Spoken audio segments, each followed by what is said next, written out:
오늘은 성도, 예수 생명을 지닌 자라는 제목으로 말씀을 전하고자 합니다. 성도는 하나님의 아들 예수 그리스도를 나의 구주로 믿고 영접하는 자입니다. 이 믿음은 강력한 빛과 같아서 우리를 둘러싼 모든 어둠을 물러가게 합니다. 사람들을 가장 두렵게 하는 죽음의 위협도 예수의 생명 앞에서는 무력해집니다. 그 어떤 것도 이 예수 생명 안에서 소멸되지 않는 것들은 없습니다. 성경에 기록된 이러한 말씀이 오늘 우리에게는 좀 추상적으로 들릴 수 있겠지만 실제적으로 이 성경을 읽고 이 성경 시대를 살아가는 사람들에게 있어서는 현실에 대한 구체적인 답과 힘이 되는 말씀이었습니다. 우리가 지금 요한 1서를 읽고 있는데요. 이 요한 1서에서 특별히 생명에 관한 이야기를 많이 다루고 있는데 그 당시에 죽음의 위협과 두려움에 살아갔던 사람들은 이 예수 생명을 통해서 힘을 얻고 또한 삶에 대한 질문에 대한 답을 얻었습니다. 이것을 조금 더 알려면 요한 1서가 기록된 시기를 조금 더 이렇게 살펴보면 됩니다. 요한 1서가 기록된 시기는 주후 95년 전후입니다. 이때 소아시아의 대부분의 지역은 로마의 통치 하에 있었던 시기입니다. 그러니까 로마가 그리스, 소아시아 전역을 다스리고 있었던 상황입니다. 이 당시에 대부분의 나라들은 모두 로마의 황제에게 잘 보이려고 했고 작은 로마가 되는 것을 꿈꾸고 있었습니다. 그래서 이 로마에게 잘 보이게 하기 위해서 건물을 세울 때 황제 이름을 따기도 하고 그 도시 안에 황제가 좋아하는 모든 신상들을 세워놓기도 하였습니다. 이때 로마의 황제로 있었던 사람은 도미티안이라고 하는 사람이었습니다. 이 도미티안은 도미티아누스라고 이야기도 하는데요. 로마의 황제 중에서 유대교와 기독교를 가장 잔혹하게 핍박했던 인물입니다. 우리는 네로라고 알고 있지만요. 네로 이상으로 기독교인들을 핍박했던 인물이 도미티안입니다. 이 도미티안은 자신이 다스리는 나라에 속한 사람들의 그 생사 여탈권을 쥐고 마치 신처럼 행동하였습니다. 아니 후반기에 이르러서는 자신을 신으로 신의 반열에 올려놓았던 사람이 이 도미티안입니다. 그래서 해마다 황제 숭배일에는 모든 시민들이 나와서 자신을 숭배하게 하였고 이 숭배를 한 사람들에게만 증표를 배부하였습니다. 그러니까 황제에게 절하고 황제를 숭배하러 모인 사람들에게 증표, 딱지를 하나씩 나누어 주었는데 이 딱지를 가지고 있는 사람들만 물건을 사고 팔고 장사를 할 수 있는 권한을 주었던 겁니다. 우리가 요한계시록에 보면 짐승의 표라고 하는 게 있잖아요. 그 시대가 바로 이 도미티안 시대입니다. 그러니까 이 딱지를 받은 사람만이 물건을 사고 팔고 그 경제 그리고 이 삶을 유지할 수 있었던 상황입니다. 그때 이 도미티안 황제가 했던 일이 무엇이냐면 자신을 숭배하러 모인 사람들에게 자신의 칭호를 가이사, 황제라고 외치는 것이 아니고요. 도미누스 앳 데우스라고 외치게 만들었다는 거예요. 이 도미누스는 주님이라는 뜻이고요. 데우스는 하나님이라는 뜻이에요. 그러니까 황제에게 절하면서 사람들이 그 황제를 향해서 나의 주님, 나의 하나님 도미티안이시여 라고 절하게 만들었다는 겁니다. 이게 가능한 일일까? 그런데 로마 사람들은 이 일에 대해서 전혀 반기를 들지 않았습니다. 왜냐하면 로마인들은 황제가 죽으면 모두 다 신이 된다라고 믿었습니다. 그리고 그 신이 로마를 잘 되게 하고 지켜주고 경제적으로 부강하게 한다라는 것을 그들은 인정하였던 겁니다. 그런데 죽어서 신이 되는 것이 아니라 살아있는 신이 자신의 나라를 다스리고 부강하게 된다라고 하는 것에 대해서 굳이 반기를 들 필요가 없었던 겁니다. 그래서 도미니스 앳 데우스라고 하는 이야기를 그냥 공공연하게 외쳤던 겁니다. 근데 이러한 황제 숭배 사상에 유일하게 반기를 든 세력이 나타납니다. 그게 기독교인들입니다. 왜냐하면 기독교인들에게 있어서는 오직 하나님만이, 오직 예수 그리스도만이 나의 주님이며 나의 하나님이다라고 선포하였기 때문입니다. 그들에게 있어서는 황제를 숭배하는 것, 그것은 곧 우상을 숭배하는 것이기 때문에 그것을 용납할 수가 없었습니다. 이에 반대를 했던 그 기독교인을 도미티아는 보란듯이 잡아서 그들을 통해서 사회 질서를 유지하고 자신의 왕권을 강화하는 데 사용합니다. 그게 여러분들이 이제 로마 그 시대에, 로마의 초기 시대에 일어났던 그 원형 경기장에서 사람들이 맹수에 잡혀먹는 일들이 있잖아요. 그게 노예들만 일어나는 게 아니라 그게 대부분이 기독교인들이에요. 그러니까 기독교인들을 잡아서 그 원형 경기장 안에다 놓고 그들로 하여금 맹수로 잡아먹히게 하면서 마치 이 기독교인들을 통해서 우리 로마가 위협을 당하고 어려움을 겪게 된다, 이들을 잡아 죽임을 통해서 우리나라가 부강해질 수 있다, 여기에 환호할 수 있는 장소를 만드는 것이 그 원형 경기장입니다. 또한 이 기독교인들을 붙잡아서 어떤 일을 했냐면요, 그들의 몸에 기름을 발랐어요. 그리고 기름을 발라서 사람들을 나무에 묶어놓고 쭉 그 길에다가 그 사람 몸에 불을 붙여가지고 로마의 신들이 오는 길들을 밝히는 횃불로 기독교인을 사용했던 겁니다. 그 모든 기독교인들은 자신의 생명을 걸고 예수 그리스도를 믿어야 했고, 그와 같은 황제 숭배에 반대하기 위해서는 삶의 거처를 지하 동굴로 옮겨야만 했습니다. 제가 지난번에 성지 순례에 그 튀르키예에 갔었는데요. 그 튀르키예의 동부 쪽에 가면 갑바도기아가 있고, 그 갑바도기아의 한 도시인 데린구유라고 하는 곳에 가면 지하 동굴이 있습니다. 근데 이제 단순하게 뭐 지하 땅굴을 판 것처럼 만들어 놓은 것이 아니고요, 이 지하 동굴이라고 할 때 그 동굴의 깊이가 무려 20층이나 돼요. 근데 아직까지 발굴된 건 한 10층 정도가 발굴이 됐고, 사람이 들어갈 수 있게 만든 것은 한 2층 정도만 들어갈 수 있게 만들어 놓았습니다. 아마 다녀오신 분이 있을 거예요. 거기 들어갈 때는 사람 몸이 하나만 들어갈 수 있어요. 그 굴이 좁아서. 그런데 들어가게 되면 그곳이 넓게 이제 펼쳐져 있습니다. 그 안에 뭐 동물도 키우게 하고 신학교도 있고 그들이 모여서 예배할 수 있는 공간도 있습니다. 그러니까 넓은 그 공간들을 마련해 놓고 사람들이 박해를 피해서 그 안에서 숨어서 자신의 신앙과 삶을 살아갔던 것입니다. 이러한 상황을 살아가던 성도들의 마음속에 질문이 생겨난 거예요. 우리가 왜 예수를 믿어야 하는가? 예수가 누구인가? 그리고 예수를 통해서 우리가 이 땅에서 죽는 상황, 위협을 맞고 있는데 그 예수를 통해서 우리가 얻게 되는 것은 무엇인가에 대한 질문들이 수도 없이 쏟아져 나오는 겁니다. 그러한 상황에 처한 성도들을 향하여 요한이 붓을 들어 편지를 씁니다. 그러면서 먼저 예수가 하나님의 아들임을 믿는 성도는 이 세상을 이길 수 있게 된다라는 말을 전합니다. 그리고 예수를 믿는 자들은 이 땅에서 그 생명을 얻게 되고 그 생명은 영원히 죽지 않는 영생으로 연결된다라고 하는 선언을 합니다.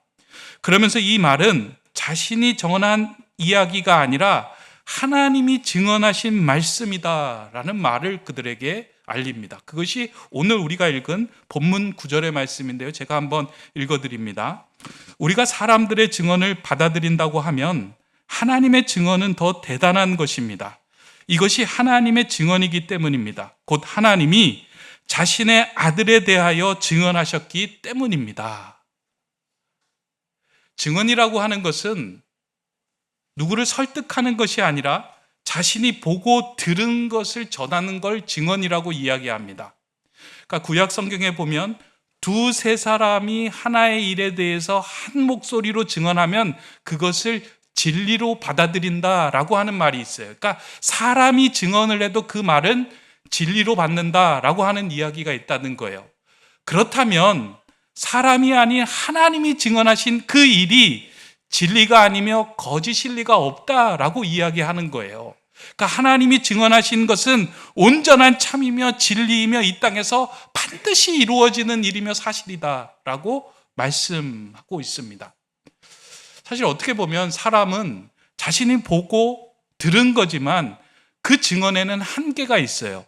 전체 맥락을 이해하지 못하고 어느 한 부분에 딱 들어가서 보고 듣게 되면 그 증언하는 것이 진리처럼 보일 수 있지만 때로는 전체 맥락하고 맞지 않을 때가 있습니다. 그래서 진리이지만 거짓일 때가 있어요.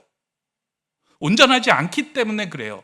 그러나 전지전능하신 하나님께서 말씀하신 그 증언은 온전하며 진리이며 참이다라고 하는 거예요. 그 증언이 무엇이냐? 그것이 하나님의 아들 예수 그리스도에 대한 증언이며 그 예수 그리스도 안에 참 생명이 있다라고 하는 증언이다라고 오늘 본문을 통해 말씀합니다. 그것이 오늘 본문 10절의 말씀이에요. 다시 한번 제가 읽어드립니다. 하나님의 아들을 믿는 사람은 자기 안에 증언을 가지고 있습니다. 하나님을 믿지 않는 사람은 하나님을 거짓말쟁이로 만들어 놓습니다. 그 사람은 하나님이 자신의 아들에 대해 증언하신 그 증언을 믿지 않았기 때문입니다.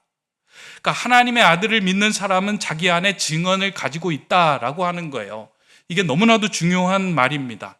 그러니까 하나님의 아들 예수 그리스도를 믿는 자는 이미 내 안에 그 증언을 가지고 그 참 진리를 가지고 살아간다라고 하는 말입니다.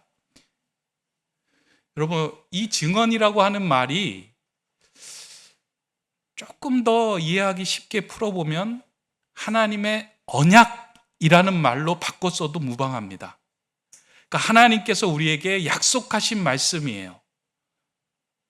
그러니까 아들의 생명을 통해서 너희를 구원하고 너희에게도 영원한 생명을 주겠다라고 하는 것이 증언이면 동시에 이게 언약이 되는 거예요.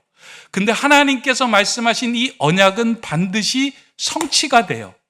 그 성취가 되는 증언을 가지고 있는 사람은 아들을 가지고 있는 사람이 되며 동시에 그 증언에 참을 가지고 있기 때문에 그 증언으로 인하여 생명을 가진 자가 된다라는 겁니다. 이게 너무나도 중요한 말씀입니다. 여러분들이 하나님의 말씀을 듣고 읽을 때요, 그 말씀을 여러분이 안에 증언으로 가지고 있잖아요. 이게 힘이 되는 거예요. 그 여러분이 기도할 때 뭘 붙들고 기도해요? 여러분이 하나님께 간구할 때 무엇을 붙들고 간구합니까? 그냥 내 소원이나 내 마음에 바람을 놓고 간구하는 건 힘이 없어요. 그러나 하나님이 증언하신 그 내용을 붙들고 기도하고 간구할 때 그것은 힘이 되고 능력이 된다는 거예요. 하나님 우리를 살려주시기로 약속하시고 증언하지 않으셨습니까? 내 인생을 살려주십시오. 하나님 안에는 소망이 있다고 말씀하지 않으셨습니까? 나에게 그 소망을 허락해 주십시오.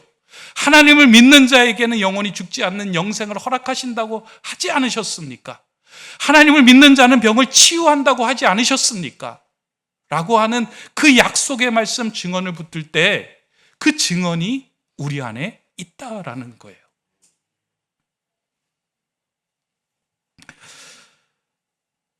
하나님께서 증언하신 이 말씀들의 핵심은 예수님을 믿는 그 믿음으로 인하여 우리가 생명을 얻게 되었다라는 거예요.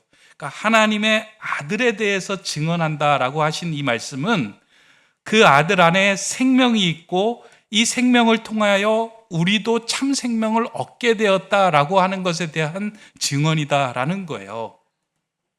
이 말씀 좀 이해하려면 여러분 이 상황을 좀 이해해야 합니다. 예수님께서 이 땅에 하나님의 아들로 오셨는데 신으로 오지 않고 사람으로 오신 이유를 여러분 알고 있습니까? 왜 신으로 오셔서 그냥 우리에게 말씀 전하시고 그냥 또 하늘로 올라가시면 되지 굳이 사람의 몸을 입고 이 땅에 오셨을까? 한번 생각해 보신 적 있습니까? 목사님 살기도 바쁜데 뭐 그런 것까지 생각을 합니까? 근데 이건 분명히 생각을 해야 돼요. 왜냐하면 예수님이 사람으로 이 땅에 오지 않으셨다면 사람인 우리를 이해하지도 못하고 사람인 우리가 겪게 되는 두려움과 위협과 불안으로부터 우리를 자유하게 할 수 있는 그 말씀을 할 자격이 없는 거예요. 왜냐하면 경험도 해보지 않은 것, 누려보지도 않은 것, 맛보지 않은 것을 어떻게 이야기합니까? 근데 중요한 핵심 메시지는 무엇이냐면 하나님은 죽을 수가 없어요. 신은 죽을 수 있을까요? 죽는다면 신이 아니죠. 아니에요? 좀 이렇게 설교가 잘 진행될 수 있도록 고개도 좀 끄덕거려 주시고 좀 반응을 좀 해주시면 감사하겠습니다. 그러니까 신은 죽을 수가 없어요. 사람만 죽어요. 그런데 사람의 몸을 입고 오신 이유가 있다면 죽기 위해 오신 거예요. 제가 이 말씀을 지난 주간에 이제 묵상하는 가운데 이 말씀에 딱 맞는 어떤 그 말씀이나 본문을 좀 찾으면 좋겠다라는 생각을 했어요. 그런데 수요일마다 우리가 지금 성경 한 권을 가지고 제가 설명하고 그 성경에 담겨져 있는 메시지를 전합니다. 근데 지난주가 히브리서의 말씀을 함께 보고 공부를 했어요. 근데 히브리서의 말씀을 준비하는 가운데 이에 꼭 맞은 말씀을 제가 보고 참 은혜를 받았어요. 하나님은 찾고 두드리고 구하는 자에게 주시는 분이구나. 여러분들도 한번 이 본문을 한번 읽고 한번 보시기 바랍니다. 히브리서 2장 9절부터 나오는 말씀이에요. 제가 읽어드립니다.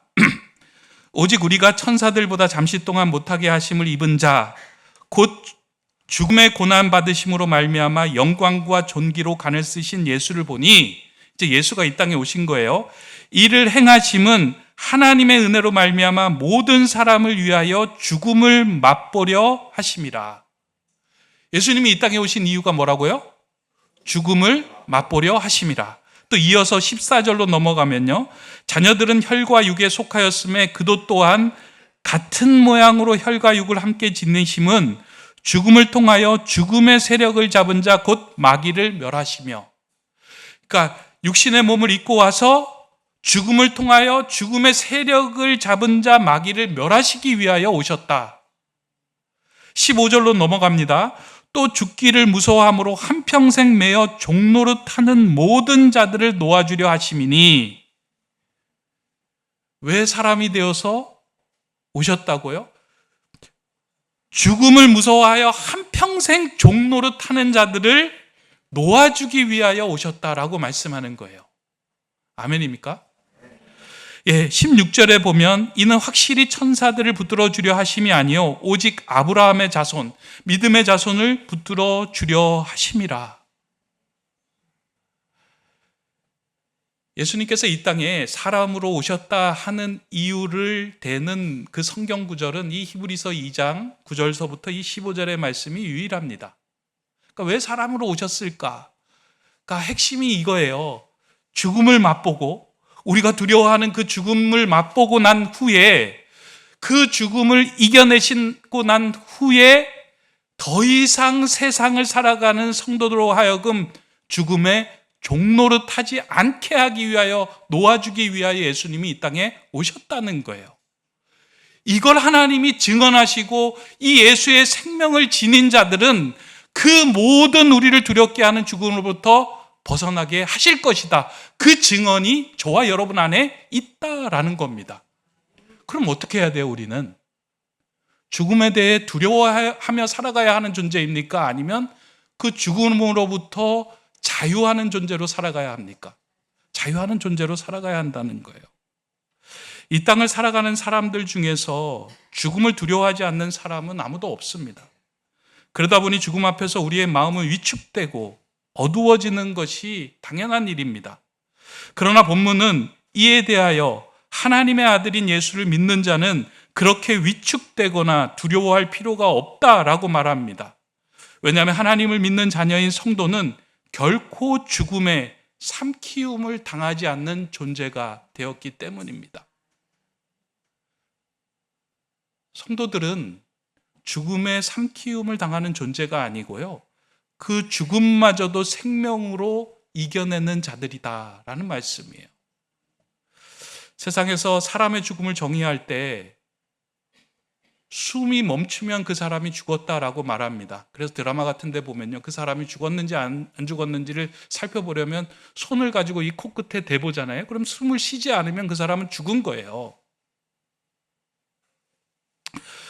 이 말을 조금 더, 이 상황을 조금 더 깊게 생각해보면 사실 죽음은 실체가 있는 것이 아니라 생명이 없는 상태를 지칭하는 말이에요.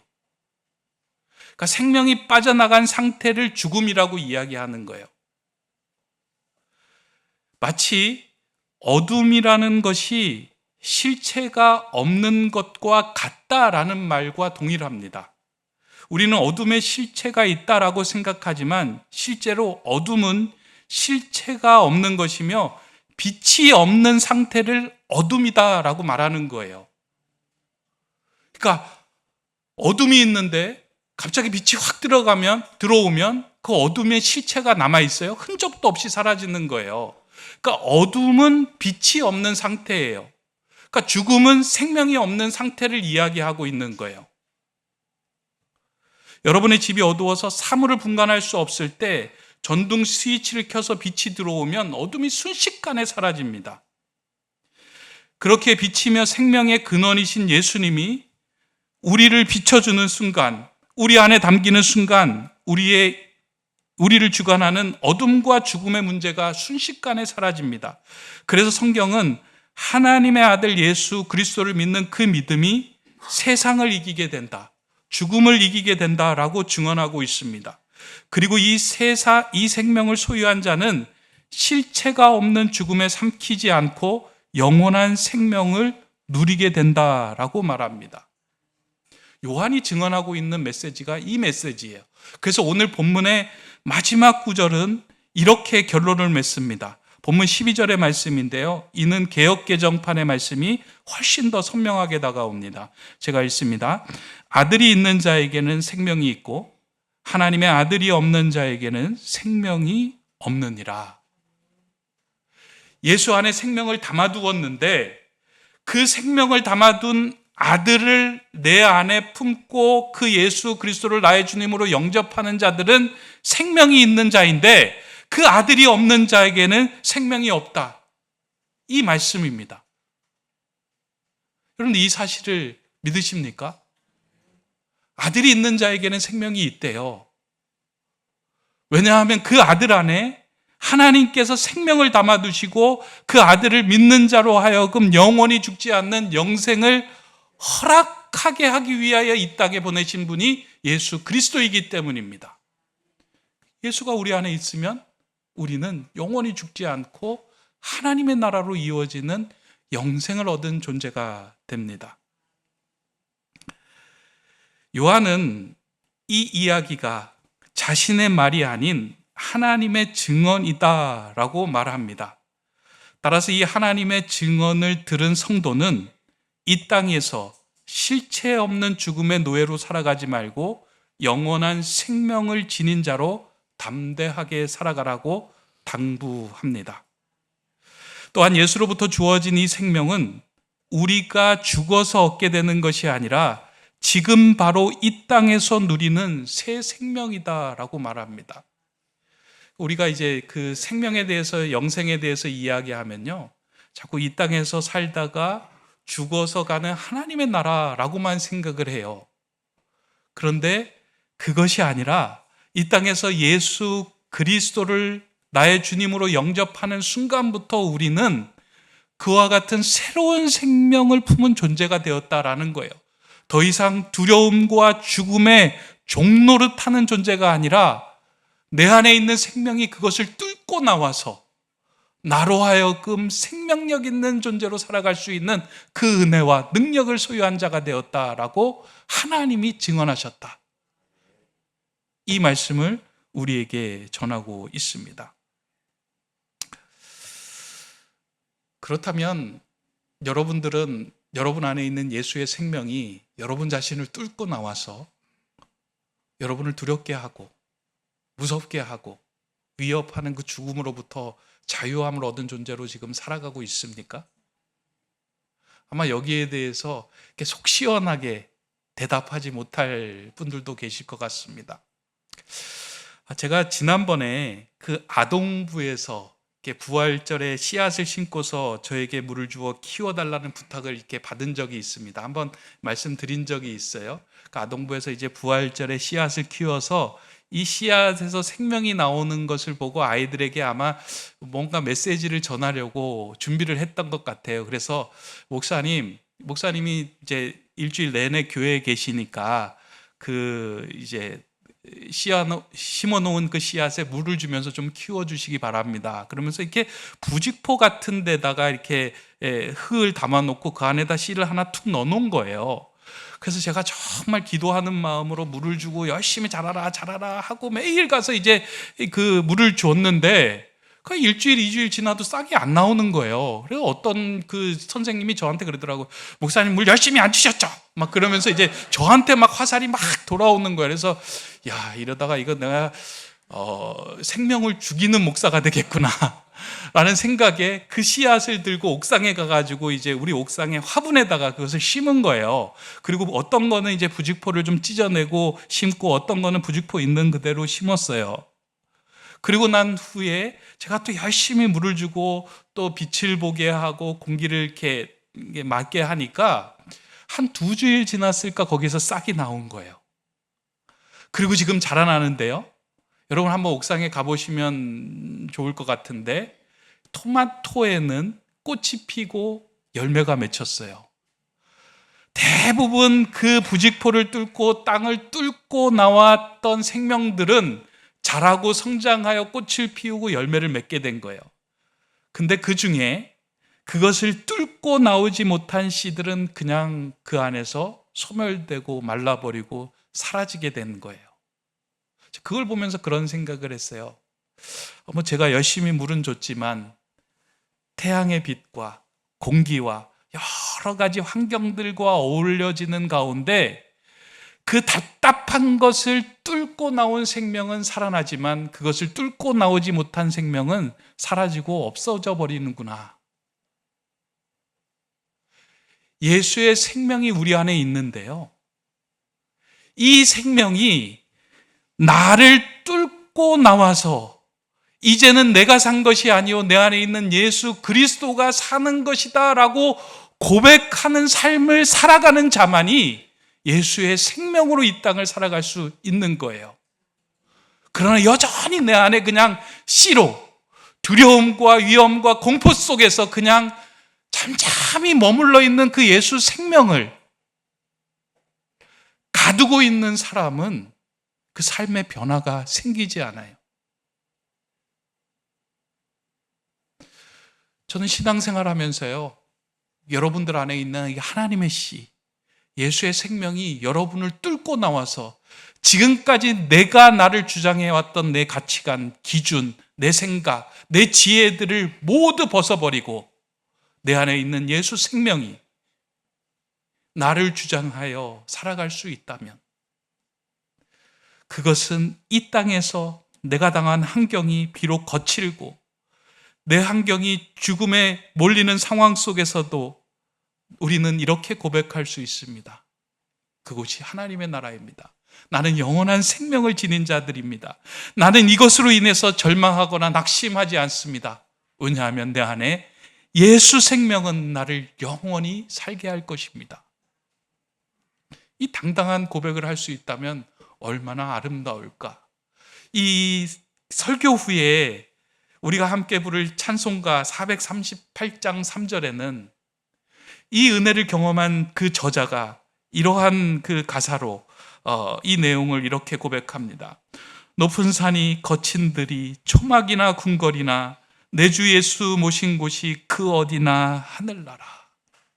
할렐루야 찬양하세 내 모든 죄 사함받고 주 예수와 동행하니 그 어디나 하늘나라.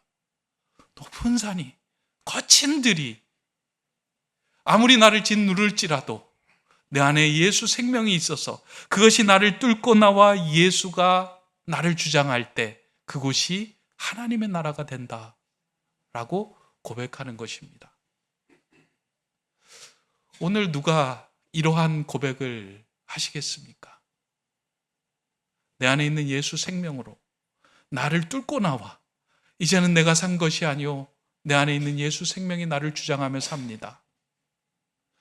여러분, 한번 이러한 경험을 반드시 하셔야 됩니다. 내가 도저히 사랑할 수 없는 대상이 있는데 그 대상을 향하여 내가 가지고 있는 사랑으로는 그 사람을 품을 수가 없어요.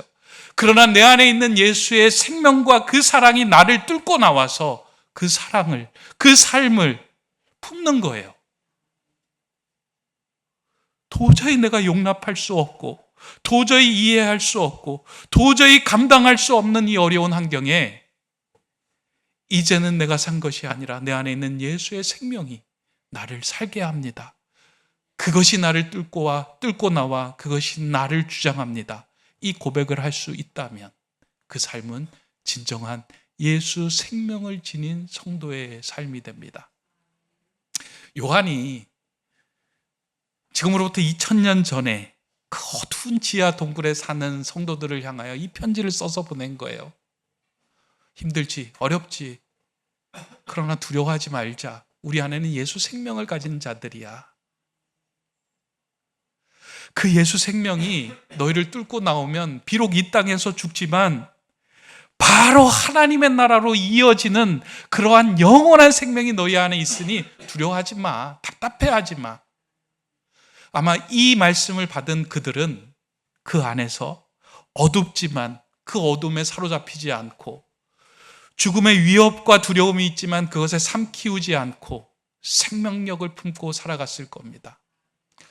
오늘 이 시대도 그 2000년 전에 그런 세상적인 핍박과 두려움은 없겠지만 우리를 딱딱하게 가두는, 우리의 생명이 더 우리를 뚫고 나오지 못하게 만드는 여러 가지 상황들이 여러분과 저에게 있으리라고 생각됩니다. 그것이 여러분에게 뭐가 있는지는 모르겠어요. 당장 건강의 문제로, 이 죽음을 앞두고 있는 문제로, 풀리지 않는 이 숙제와 같은 상황들로, 경제적인 문제로, 내 앞에 진로의 문제로, 예수의 생명이 나를 뚫고 나오지 못하도록 막고 있는 이 딱딱한 갑옷들이 우리를 가두고 있는 상황이 있을 겁니다. 그때 우리가 해야 할 일은 하나님의 말씀의 빛 가운데, 하나님의 생명의 빛 가운데, 하나님의 음성이 들리는 그곳에 우리가 서 있어야 합니다. 그때 하나님이 우리를 마음을 두드리시며 볼지어다 내가 문 밖에 서서 두드리노니 누구든지 내 음성을 듣고 그 문을 열면 내가 너와 더불어 먹고 그 생명이 너를 살게 할 것이다.